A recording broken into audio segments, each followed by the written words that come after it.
Irmãos,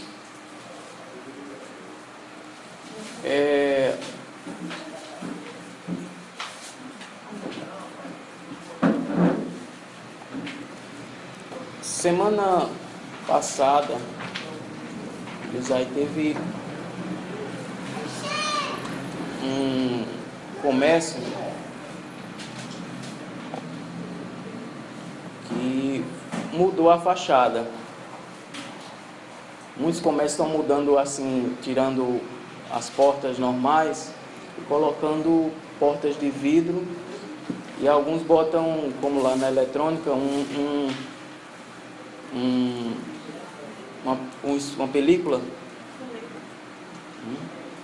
a película espelhada. Também eu fumei, mas é mais a película espelhada que não vê, só quem vê é quem está de fora. Não, de dentro não vê quem está de fora, mas quem está de fora não vê quem está dentro, né? A película, o revestimento é igual coloca em carro também, né? Que quem está fora não vê nada que está acontecendo dentro. E essas medidas são tomadas por segurança, né? É mais questão de segurança. Para se proteger. As pessoas hoje procuram maneiras de se proteger. Foi aprovado um tempo atrás aí a lei da posse, né? Para que os cidadãos pudessem ter posse de armas, né? Pudessem ter uma arma em casa. Isso não era para ter de objeto de coleção, não. Isso é exatamente para se proteger, autoproteção. Autoproteção por quê? Para quê? Porque os tempos são difíceis, sempre foram difíceis, né? E sabemos que nós corremos riscos. Sabemos que sempre estamos correndo riscos. E tomamos decisões para nos se autoproteger. Sempre a gente está dizendo, ei, não vai tarde não para casa, corre o risco de ser assaltado. Quem já foi assaltado sempre tem mais medo de andar nas ruas sozinho. Sempre está procurando se proteger. E algumas atitudes de autoproteção que usamos para nos se proteger, às vezes é indevida, às vezes é excessiva, às vezes é exagerada, ou às vezes é errada, ou às vezes é normal, é precavido, né? Se a gente for entrar em detalhes, a gente vai ver, não, isso aí é demais. Já pensou se eu andar com uma bazuca? Não, aqui é para me proteger. Aí você vai dizer o que? É exagero, né? Segurança nunca é exagero, olha o que é. Ou então não querer mais sair de casa do porta-aluno, né? Então, irmãos, o que é que eu estou levando os irmãos a raciocinar? É que o apóstolo Pedro, nas suas cartas, e exatamente na primeira carta, ele usa exatamente de um argumento inspirado pelo Espírito Santo, exatamente para orientar aqueles irmãos como se protegerem, como se proteger corretamente, como ter atitudes para se protegerem, e também exortando sobre como não deve se autoproteger. Porque a proteção é de Deus, o cuidado é de Deus, se tratando da segurança da salvação, se tratando das coisas de Deus, se tratando da providência de Deus. Então entenda bem, irmãos. Então falando aqui que agora nós vamos esperar que Deus provenha tudo em minha casa, trancado. Não é bem assim. Então vamos entender bem o que o texto, a palavra de Deus está tratando. No versículo 2, eu vou ter que abrir aqui.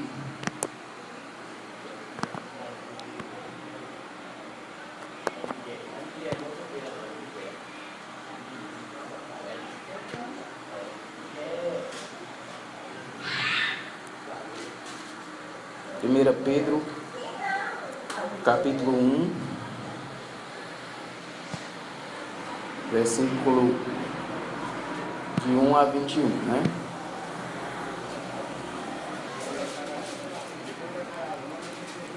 No versículo 2, ele diz: eleitos segundo a presciência de Deus Pai, em santificação do Espírito.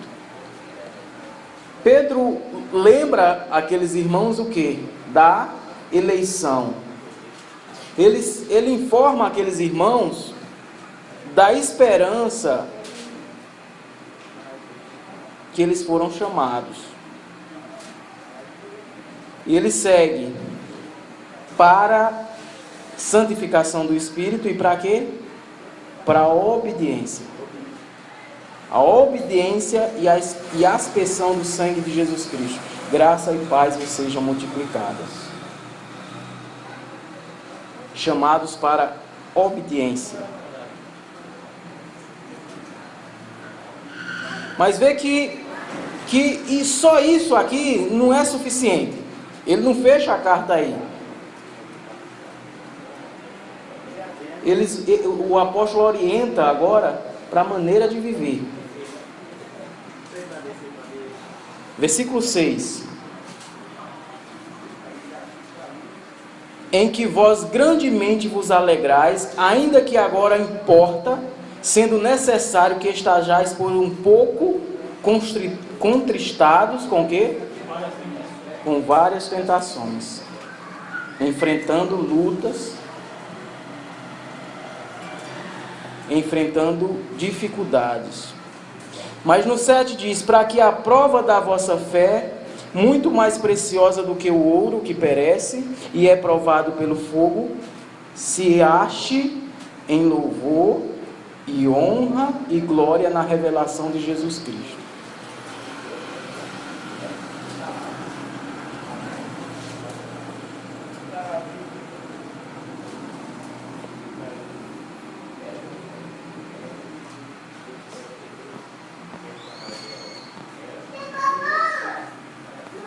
No versículo 3 diz: portanto, cingindo os lombos do vosso entendimento, sede sóbrios e esperai inteiramente na graça que se vos ofereceu na revelação de Jesus Cristo.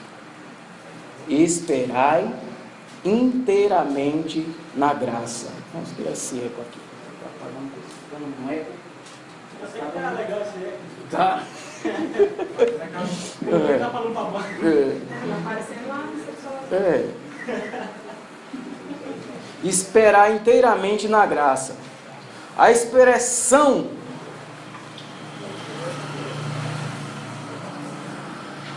portanto, cingindo,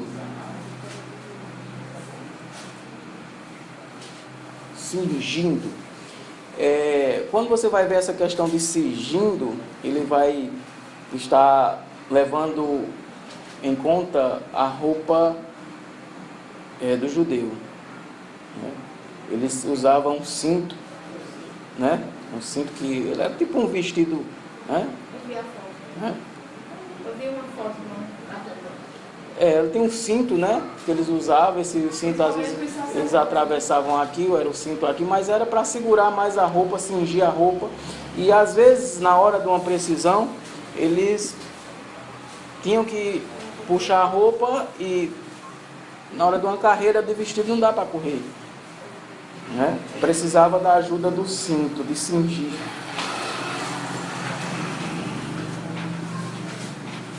Cingindo vossos lombos. O entendimento era uma maneira de proteção, uma maneira na hora de uma necessidade. Você vai andando lá pelo mato, por algum lugar ermo, e precisava correr, ou de bandido, ou de um animal, e era usado esse cinto, porque senão o cara ia correr nu, né? Ia ter que tirar a roupa, não dava para correr com aquele roupão. Então era necessário cingir-se. Chamar quando levar, tem que cingir, tem que arrumar roupa para lutar, para correr, para fazer alguma atividade física. Era necessário que eles se cingissem. Era esse o conceito de cingir.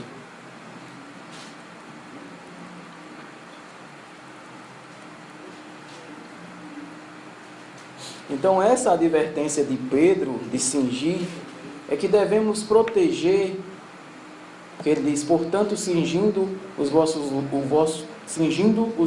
do vosso entendimento. Como é que devemos proteger o nosso entendimento? É ser firme nas nossas decisões, é ser firme nos nossos pensamentos, que deve estar de acordo com a palavra de Deus. Tem outro detalhe sobre cingir o entendimento, que ele vai diz, sede sóbrios. Sede sóbrios. Sempre eu falo nessa questão que a Bíblia usa, dessa expressão sobriedade. A nossa mente, nosso entendimento tem que estar sóbrios. E sempre eu vejo a palavra de Deus nos exortando, me exortando à sobriedade, a estarmos com a nossa mente sóbria, equilibrada, sem nem nada que deixe ela contrária do que é sóbrio. O que é o contrário de sóbrio? Embriagado. Consciente, sem razão, fora da razão, fora das suas faculdades normais, fora das suas decisões normais, alegre demais, triste demais. São estados fora de seu estado normal, sóbrio. Às vezes você está muito triste, às vezes você está muito empolgado com a coisa. Então a Bíblia orienta-nos a termos cuidado e proteger o nosso entendimento, proteger o seu conhecimento, proteger a sua mente, proteger o seu conhecimento. Será se o nosso conhecimento a respeito das coisas estão corretos, estão sóbrios? Será se meu conhecimento a respeito da minha vida para com Deus está correto? Se o meu entendimento para com a minha vida espiritual está correto? Se meu entendimento com a relação com os filhos está correto? Se o meu entendimento a respeito de qualquer assunto na minha vida, seja ele trabalho, seja ele financeiro, seja ele sentimental, seja ele profissional, em que área será se o meu entendimento está correto? Está cingidos? Está sóbrios? Estou esperando inteiramente na graça de Deus, na revelação de Jesus Cristo. Então, dessa forma, irmãos, o chamado aqui na carta do apóstolo é para que o crente se agarre inteiramente na graça de Deus, que segure na graça de Deus, cuja fonte é a palavra de Deus, cuja fonte é Jesus Cristo. Esperai como? Inteiramente na graça. As palavras de Deus, irmãos, quando lidas de forma profunda, de forma aplicada, ela nos traz uma revelação grande, porque quando a palavra de Deus diz, portanto, cingindo os lombos do vosso entendimento, sede sóbrios e esperai inteiramente na graça. Vamos usar a palavra de Deus, não precisa. Às vezes eu fico pensando que pessoas passam 2, 3 horas, uma semana